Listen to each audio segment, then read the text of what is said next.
Wow. God. Dik, ni sedap dik. Pegang. tu. Weh, gempak lah. Okay. Oh my god. Apanya? Abang yang belikan kereta ni untuk aku. Tak. Aku yang membeli kereta ni. Okay.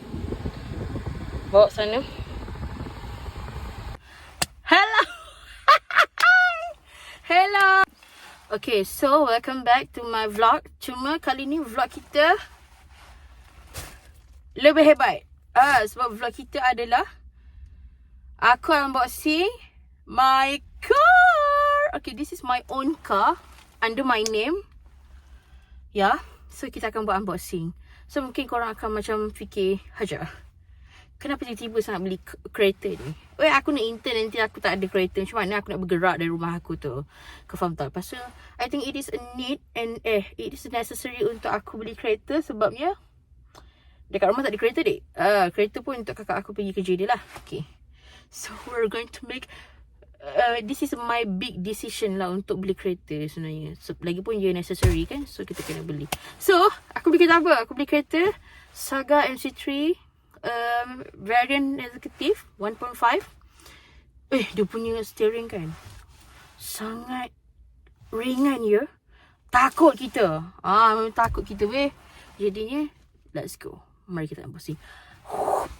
Okay. Aku akan buka yang sikit-sikit je. Sebabnya aku kena tunggu mak aku untuk unboxing bersama-sama. Jadinya aku akan buka yang ini first. Oh my god, korang-korang kita tengok. Wow! Weh, kejap-kejap. Ni pun boleh dibuka aku rasa. Mestilah boleh dibuka kan ni kan. Kau tak, apa guna dia bagi? Betul tak? Ke tak perlu buka weh? Oh, okay, aku tak tahu kan. Tak apa. Alamak. Okay, tak apa. Sebab aku pun macam baru nak discover aku punya ni. So, basic. Fazlin. Ada Fazlin kat situ.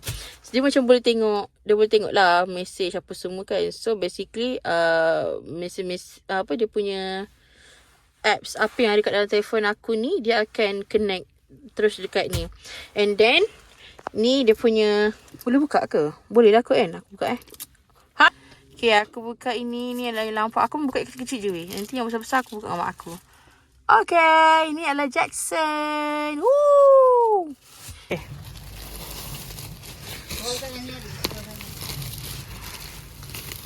Ni bahagian depan. Sekejap.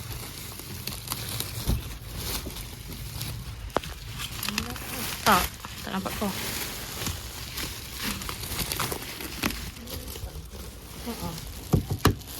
Tapi tadi Kak Eva tu pun kata cantik lah, nasib baik kau ambil kereta ni. Masalahnya Kak Eva pun tak mana nak explain. Kita orang yang ajar Kak Eva.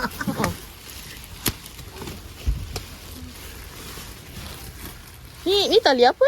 Tali dia ni. Apa yang Besar sangat parcel yang ni. Selalu kecil je. Dek, nanti kau nak pergi sana besar kan? Tadi aku Aduh. Okay, so this one adalah bahagian belakang kereta saya tu lah. Dia punya seat macam fabric. Okay, fabric apa semua. And then dekat tepi dia ni, kau tahu tak, kat tepi dia ni dia macam dia ada macam elemen-elemen Malaysia gitu. Faham tak? Dia macam pantai. Tak payah dah pergi pantai. Okay, dah ada pantai dalam kereta. Kemudian tu, okay, dia punya steering tu guna macam X50 punya. And then itu IHU dia punya screen tu lah. Screen dia tu dia punya radio, dia sekali dengan meter. Kemudian dia punya apa nama kau ni, aircon dia tu, dia actually inspired by congkak tau. Congkak punya bentuk tu kan. So that's why dia macam melengkung oval macam tu. And then dia punya aircon pun, yang panel aircon dia tu pun memang sangat minimalis. Aku kan suka benda-benda simple kan. Oh my gosh. So korang, unboxing aku memang sekejap aja. Sebabnya tadi aku unboxing dengan mak aku. So aku tak boleh nak unboxing like very estetik ke apa ke. No. Sebabnya memang chaotic dek. Chaotic. So yeah, this is my first car. So aku jaga elok.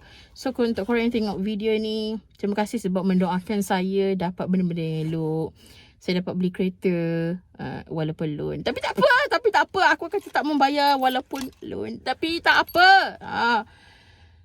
Weh, aku tunggu ni 3 bulan weh. Dah daripada bulan 11 kan aku start booking kan. Dan macam tu lah cerita dia. Baru dapat bulan 3 ni before raya, alhamdulillah. So dapatlah beraya bersama Jackson je, hebat ni. Okay, nama kereta aku Jackson. Mu'alaf sikit dek. Mu'alaf. Memang mu'alaf kereta aku ni. Okay, tak apalah. So that's all from me and Jackson.